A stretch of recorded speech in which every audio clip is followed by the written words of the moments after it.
Olá pessoal, então boa noite a todas e todos, que sejamos muito bem-vindos a mais esse momento de reflexão que é proporcionado pela nossa casa. Hoje a gente vai estar refletindo um pouco sobre quem é o próximo a quem nós devemos amar. E essa pergunta foi feita por um doutor da lei a Jesus e ficou registrada, tá apresentada pra gente no capítulo 10 do Evangelho de Lucas, mais precisamente no versículo 29. E Jesus responde a essa pergunta contando a parábola que ficou conhecida como a parábola do bom samaritano, que é talvez a passagem evangélica mais conhecida e uma das mais estudadas e das mais interpretadas, tamanha a riqueza de ensinamentos que Jesus deixou pra gente quando ele a contou. Só que antes da gente entrar na interpretação da parábola e na reflexão sobre a resposta a essa pergunta, eu gostaria de dar um passo atrás para a gente poder entender em qual contexto Jesus conta essa parábola. Então, lá no capítulo 9 do Evangelho de Lucas, Jesus decide que ele quer se encaminhar a Jerusalém junto com os seus discípulos e ele escolhe fazer esse caminho através da Samaria. Naquela época, Jesus já estava sentindo que a experiência do martírio que resultou na sua crucificação estava se aproximando, então ele deixa diversos ensinamentos nesse caminho que ele faz rumo a Jerusalém. Os discípulos, eles estranham um pouco o fato de Jesus escolher passar pela Samaria, porque naquela sociedade, os judeus e os samaritanos, eles eram inimigos. Então, atualmente, a gente costuma dizer que os samaritanos eram mal vistos pelos judeus, só que, na verdade, essa relação entre eles era uma relação bastante conturbada de inimizade mesmo, porque os samaritanos, eles eram considerados impuros pelos judeus. Então, tanto judeus quanto samaritanos eram descendentes daquelas 12 tribos de Israel, só que os samaritanos, eles acabaram se misturando com outros povos que eram da região da Turquia, porque a região da Samaria foi invadida por esses povos diversas vezes. Os judeus, então, como tinham aquele orgulho de raça, aquela ideia de que eles deveriam permanecer puros, eles consideravam que os samaritanos eram impuros ou que eram menos importantes, ao ponto de os samaritanos terem sido impedidos de frequentar o templo de Jerusalém e por isso eles ergueram um outro templo onde eles faziam a adoração a Deus no Monte Gerizim, que fica ali na região da Samaria. Só que as diferenças entre os samaritanos e os judeus consistiam simplesmente em algumas diferenças de interpretação das escrituras sagradas dos textos que compõem o Antigo Testamento. E os samaritanos, eles também não gostavam dos judeus. Então, Haroldo Dutra vai dizer que existem registros de judeus que foram assassinados por samaritanos na região da Samaria, da mesma forma que existem registros de samaritanos que foram assassinados por judeus ali na região da Judéia. Então, era uma relação de inimizade, era uma relação bastante conturbada entre os judeus e os samaritanos. E Jesus era judeu, assim como os seus discípulos. Então, quando eles iniciam essa viagem, os judeus vão na frente e eles procuram hospedagem em um pequeno vilarejo samaritano. Só que eles não conseguiram essa hospedagem exatamente porque eles eram judeus que estavam se encaminhando para Jerusalém.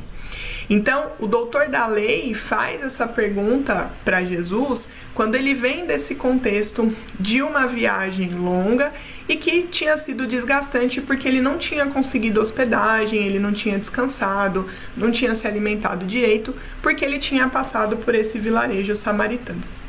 Então, o doutor da lei questiona a Jesus o que é necessário fazer para herdar a vida eterna. E aí Lucas vai dizer que o doutor da lei estava testando Jesus exatamente porque, como ele era um doutor da lei, ele tinha um conhecimento bastante aprofundado das escrituras sagradas e também da sua interpretação. Jesus apesar de estar vindo dessa viagem cansativa, ele aproveita essa oportunidade para incentivar a reflexão e para deixar alguns ensinamentos e responde ao doutor da lei com outras duas perguntas. O que é que está escrito na lei? Porque com essa pergunta, Jesus pretendia identificar o conhecimento do doutor da lei e fazê-lo recordar daquilo que ele já sabia. E a segunda pergunta que Jesus faz é como a lês, porque ele queria saber como que o doutor da lei interpretava aquilo que ele já conhecia. Qual era o nível de entendimento do doutor da lei sobre aquele conhecimento que ele tinha das escrituras sagradas. Porque uma coisa é o que está escrito e outra coisa é a forma como a gente lê, é a forma como a gente interpreta aquilo que está escrito. E aí então o doutor da lei responde para Jesus: amarás o Senhor teu Deus de todo o coração, com toda a tua alma e com todas as tuas forças, e ao próximo como a si mesmo. E Jesus responde: disseste muito bem, faze isso e viverás. Entre os religiosos da época, a primeira parte desse mandamento, amarás o Senhor teu Deus sobre todas as coisas, não era um problema, porque existia um consenso entre os sacerdotes, entre os doutores da lei, sobre o que era amar a Deus e de que forma eles poderiam amar a Deus. Então, para os judeus, eles entendiam que amar a Deus de todo o coração é amar a Deus de todo o nosso ser. Porque, diferentemente de nós, os judeus entendiam que o coração era a sede do sentimento, mas também da inteligência. Então, os judeus entendiam que para amar a Deus, muito além do que um sentimento de adoração, era necessário que a gente utilizasse também a nossa inteligência, a nossa razão. Algo um pouco parecido com o que nós espíritas entendemos como a fé raciocinada. Então nós precisamos entender o porquê de amar a Deus e, ao exercitar a nossa razão, nós estamos amando a Deus. Para os judeus, amar a Deus com toda a tua alma significava adotar gestos concretos para demonstrar esse amor a Deus. Por isso que era tão comum naquela cultura eles fazerem peregrinações, eles fazerem sacrifícios, eles fazerem doações ao templo. Porque os judeus entendiam que através dessas atitudes eles estavam expressando esse amor a Deus. E amar a Deus com todas as tuas forças significava, para os judeus, colocar todos os nossos bens, colocar toda a nossa riqueza material à disposição de Deus através desses gestos que vão representar e vão expressar esse amor a Deus. Só que a segunda parte do mandamento, amar ao próximo como a si mesmo, ela tinha algumas interpretações diferentes que variavam sobre quem seria esse próximo. Então, existia uma vertente de sacerdotes, de estudiosos, que entendiam, que interpretavam que o próximo seriam todas as pessoas, os judeus e os gentios, que eram os povos não judeus. Só que a vertente mais forte, aquilo que era a maioria dos estudiosos entendiam e interpretavam, era que o próximo seriam somente os judeus. E é por isso que o doutor da lei pergunta a Jesus: quem é o meu próximo? Nós podemos então entender que esse doutor da lei está realmente testando Jesus, querendo fazê-lo cair em contradição ou querendo provocar uma discussão por ele discordar da resposta que Jesus poderia dar. Mas a gente pode olhar para esse doutor da lei com um pouquinho mais de caridade e interpretar que ele estava sinceramente disposto a entender a interpretação de Jesus sobre quem seria esse próximo, para que ele pudesse ampliar o seu conhecimento, para que ele pudesse efetivamente cumprir esses mandamentos de amor. E aí então Jesus começa a contar a parábola. E ele inicia nos falando sobre um homem que descia de Jerusalém a Jericó e que não tem a sua identidade revelada. Então, de todas as personagens dessa parábola, esse homem é o único que a gente não sabe quem é. A gente não sabe qual é a sua origem e a qual grupo social ele pertencia. E, portanto, poderia ser qualquer um de nós. Esse homem é então assaltado e ele fica largado na beira da estrada, sem roupa, violentado e quase morto, inconsciente. Então, ele não teve a sua identidade revelada por Jesus e não é possível identificar esse homem porque ele está inconsciente. Então não dá para perguntar para ele se ele era judeu, se ele era samaritano, qual era a origem dele. Naquela época era muito fácil identificar as pessoas pela vestimenta, só que como o homem foi deixado nu, também não era possível identificá-lo através das suas roupas. E como ele estava violentado, como ele estava espancado, não era possível reconhecê-lo porque a sua aparência estava toda agredida. Eis que então passa, descendo de Jerusalém para Jericó, o sacerdote e o levita, ambos profundos conhecedores da lei mosaica, profundos conhecedores de quais são os mandamentos que devem ser cumpridos para se herdar a vida eterna. E eles não param para auxiliar esse homem que estava caído. Quem para auxiliar o homem caído é exatamente o samaritano, que se aproxima desse homem, cuida das suas feridas com vinho e azeite, coloca ele sobre o seu animal, leva ele para a pensão, vai fazer o que ele deveria fazer, porque isso é algo importante da gente perceber no ensinamento de Jesus, que o samaritano não deixa de cumprir aquilo que ele estava indo fazer, ele simplesmente faz um desvio quando ele para auxiliar o homem, e no dia seguinte ele volta para ver como o homem está, e se fosse necessário, ele pagaria mais para o dono da pensão. Então, quando Jesus coloca o samaritano tomando todas essas atitudes, ele está mostrando que o samaritano amou a Deus de todo o coração, porque ele se utilizou da sua inteligência, ele bolou um plano para poder auxiliar o homem. Ele amou a Deus de toda a sua alma porque ele faz gestos concretos quando ele para a sua viagem, ele cuida das feridas do homem, ele leva o homem até a pensão. E ele amou a Deus com todas as suas forças porque ele paga o homem da pensão. Ele despende a sua riqueza material para auxiliar aquele homem que estava caído. Quando Jesus, então, conta essa parábola, colocando o samaritano como o homem que conseguiu cumprir aquela parte do mandamento que não havia dúvida sobre a sua interpretação, ele está deixando para o doutor da lei e para todos nós grandes ensinamentos. Primeiro deles, porque o samaritano era inimigo dos judeus e Jesus também era judeu. Então, ele mostra pra gente que essa demonstração de amor a Deus, ela independe do conhecimento que nós temos acumulados, mas que ela depende exclusivamente do nosso coração compassivo e do nosso coração misericordioso. Jesus vai nos mostrar que a caridade, que o amor ao próximo, tem um caráter incondicional e ilimitado, porque ela pode ser feita por qualquer um, inclusive por um samaritano, que era considerado inimigo dos judeus, e a qualquer um, porque a gente continua sem saber quem é aquele homem que estava caído na beira da estrada. E que nós devemos auxiliar, portanto, qualquer pessoa que esteja caída à beira da nossa estrada, independentemente de quem seja. Para nós que somos espíritas, a gente pode entender essa estrada como sendo a nossa jornada evolutiva, a nossa jornada de crescimento e aperfeiçoamento espiritual. E Emmanuel vai nos dizer que o próximo a quem nós precisamos prestar assistência é aquele que se encontra caído mais perto de nós.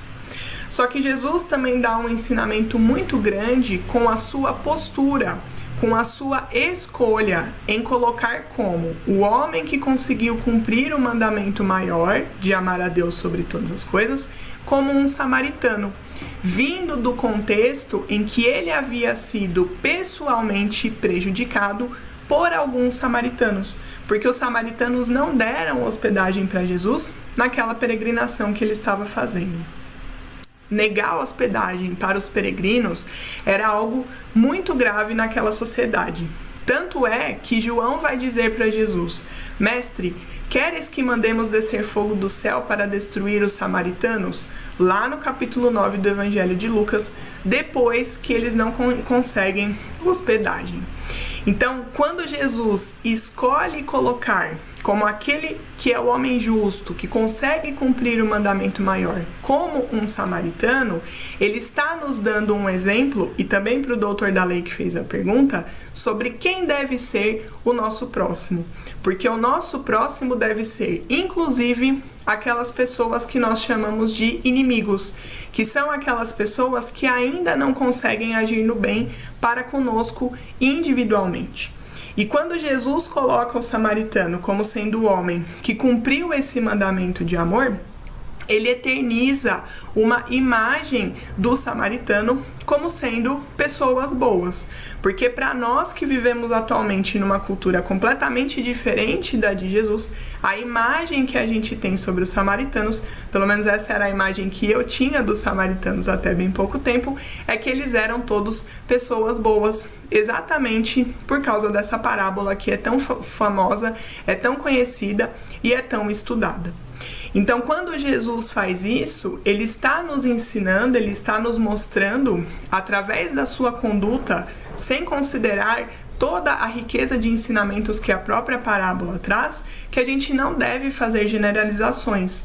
Que quando a gente vivencia alguma dificuldade com uma pessoa que é proveniente de um determinado lugar ou que tem uma determinada característica, a gente não deve generalizar e achar que todas aquelas pessoas são assim, ou que todas aquelas pessoas têm esse comportamento inadequado que alguém pode ter adotado com a gente.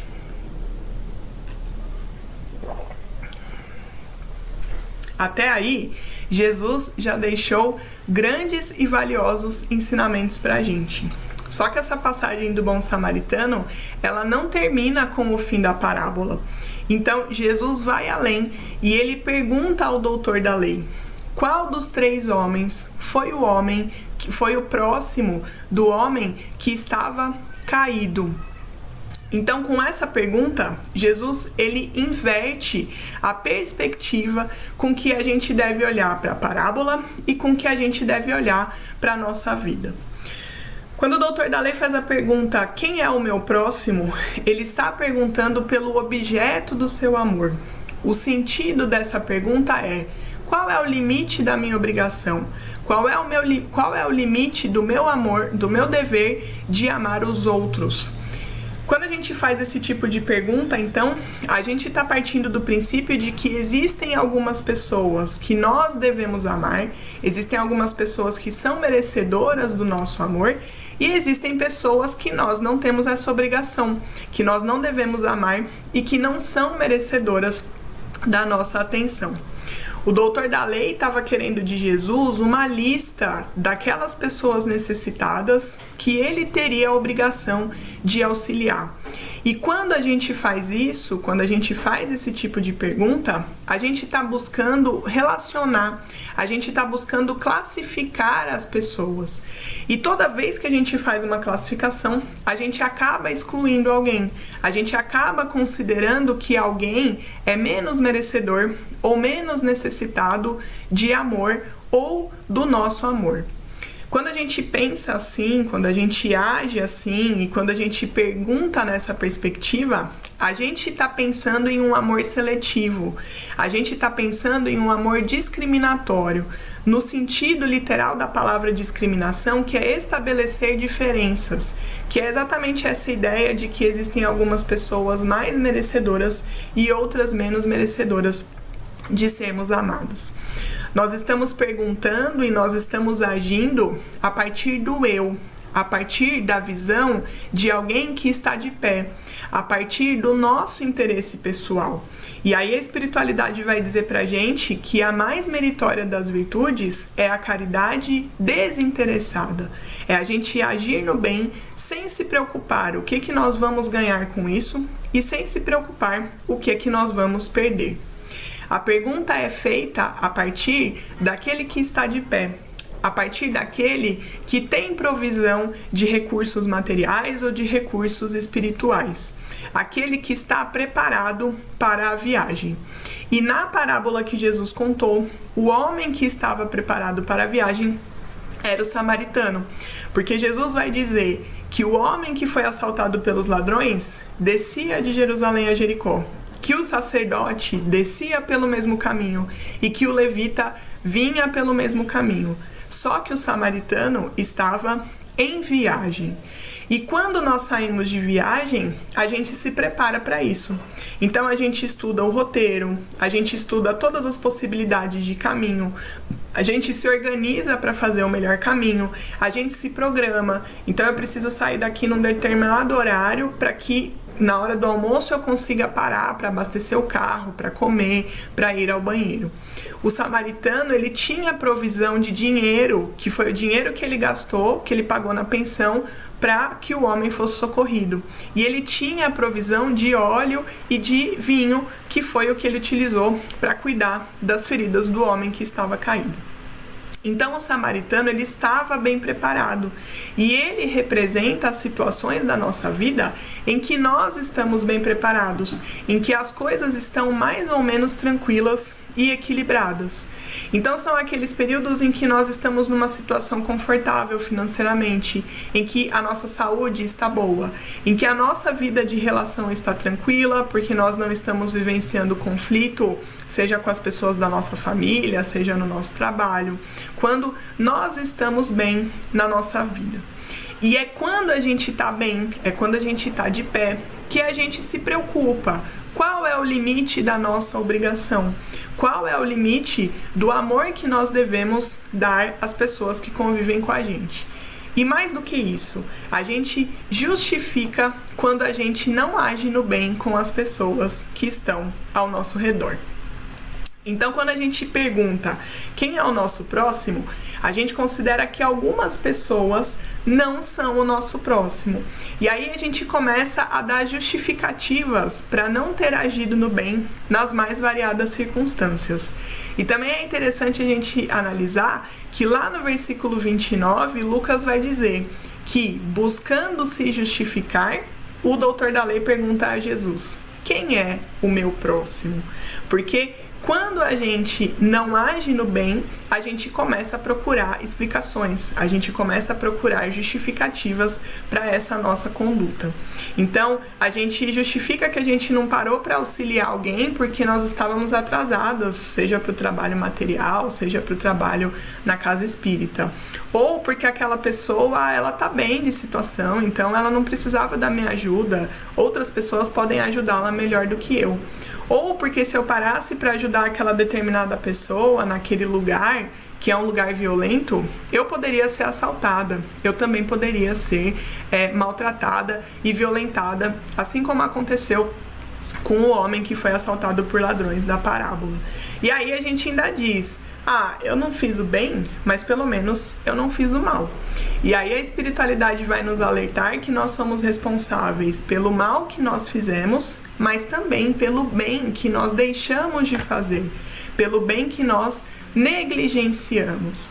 E a gente, quando lembra do samaritano, a gente pensa que ele estava em viagem indo para algum lugar. Só que ele não se preocupou com isso e ele parou para auxiliar o homem que estava caído. Ele parou na mesma região que o homem foi assaltado por ladrões. Então, ele também poderia estar correndo risco.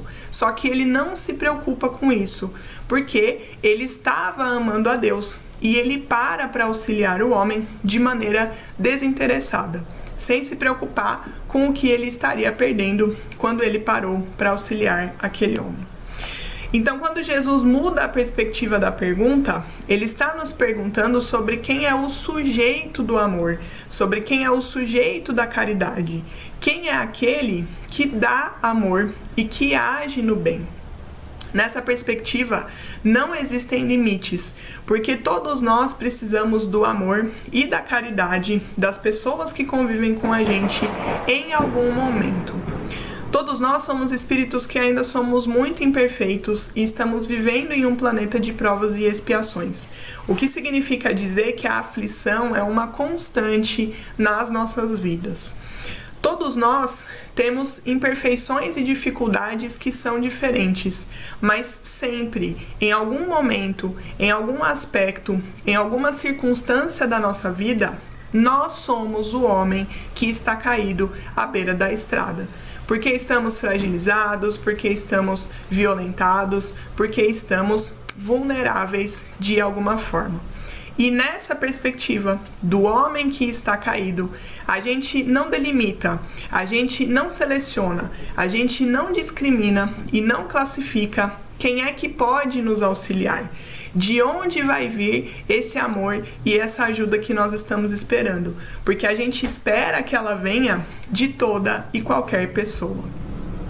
Essa segunda parte do mandamento não termina no amar ao próximo, porque é amar ao próximo como a si mesmo.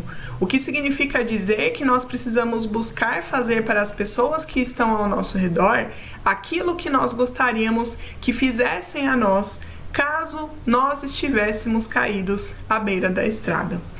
A situação, a condição do samaritano era completamente diferente da situação do homem que estava caído, porque ele estava preparado, ele estava com provisão de dinheiro, ele tinha transporte próprio, enquanto o homem caído estava semi-morto, sem roupa e completamente desfigurado.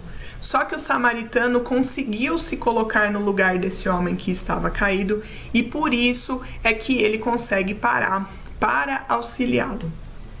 E aí, quando a gente pensa nesse auxílio, quando a gente pensa nessa caridade, a gente não pode se limitar à caridade material, mas a gente precisa lembrar do sentido de caridade como a entendia Jesus, que é benevolência para com todos, indulgência com as imperfeições alheias e perdão das ofensas.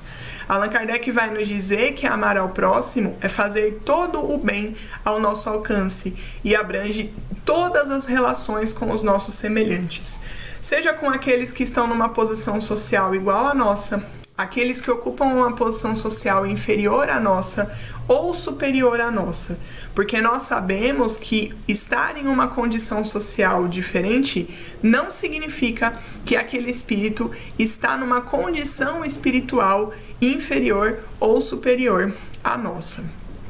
E que, portanto, fazer o bem, amar ao próximo, fazer a caridade, também não se limita a atos grandiosos e a atitudes pontuais, como essa que o samaritano teve, de parar a sua viagem, acolher aquele homem que estava caído, levá-lo a uma pensão e voltar no outro dia para ver como ele estava.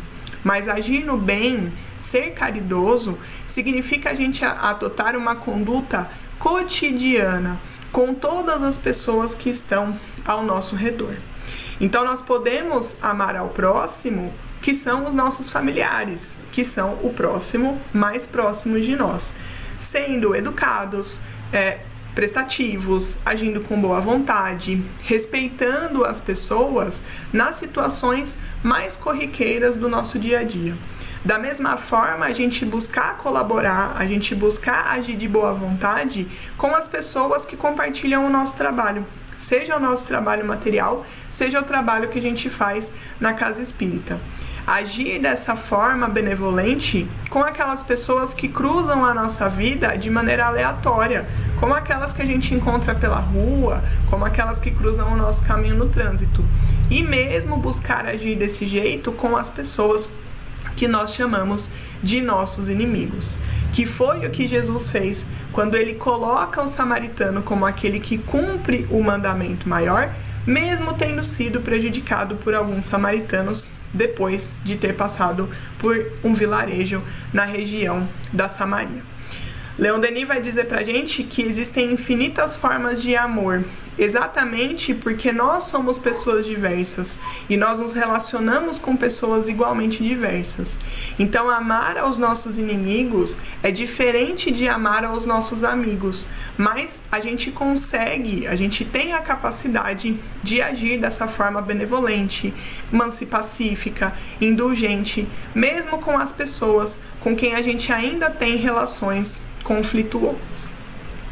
O samaritano então consegue se colocar no lugar do homem que estava caído, porque o seu coração foi tomado por um sentimento de compaixão. E aí é interessante a gente também notar que Jesus se utiliza desse verbo na voz passiva. O coração do samaritano se encheu de compaixão. porque esse sentimento não era um sentimento do samaritano, mas era um sentimento de Deus. Porque no fim das contas, quem sempre nos auxilia, quem sempre nos ampara, quem sempre nos socorre e nos dá força para que a gente siga a nossa jornada, não são as pessoas que estão ao nosso redor, mas é Deus, através da ação das pessoas que estão ao nosso redor.